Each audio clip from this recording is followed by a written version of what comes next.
నీ వెలుగు వేకువ చుక్క వలె ఉదయించును. ఒకవేళ నువ్వు రోగివా, నువ్వు రోగాలతో ఉన్నావా, నేను చెప్పినట్టు చేయి, నువ్వు స్వస్థత నీకు శీఘ్రముగా లభించును. నేను చెప్పినట్టు చేయను. దీనుల్ని అభాగ్యుల్ని నీకున్న దానిలో చేయదగ్గ దానిలో చేయి, నీ రోగాన్ని నేను తగ్గిస్తా. నీ నీతి నీ ముందర నడుచును. యెహోవా మహిమ నీ సైన్యపు వెనుకటి భాగమును కావలి కాయును. దేవుని మహిమ నీకు కాపుదలగా ఉంటుందంట. ఆయన చెప్పి నీ చేస్తే,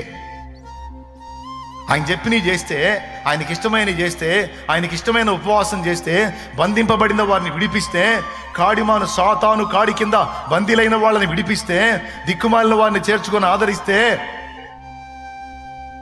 రక్త సంబంధికి సాయం చేస్తే, వస్త్రహీనుడికి వస్త్రం ఇస్తే,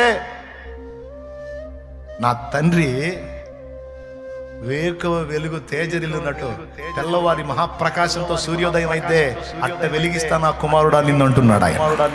నా కుమారి నిన్నట్ట వెలిగిస్తా.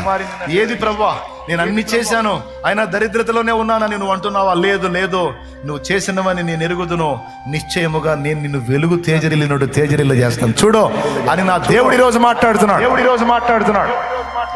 నీవు చేసినవని నేను ఎరుగుదును, అవన్నీ నీకు ఉపయోగంగా మారేటట్టు, నీ వెలుగు వేకువ వెలుగు తేజరిల్లినట్లు నేను నీ విషయంలో చేయబోతున్నాను. నువ్వు అనుభవిస్తావు ఆ కార్యాలని నా దేవుడు మాట్లాడుతున్నాడు.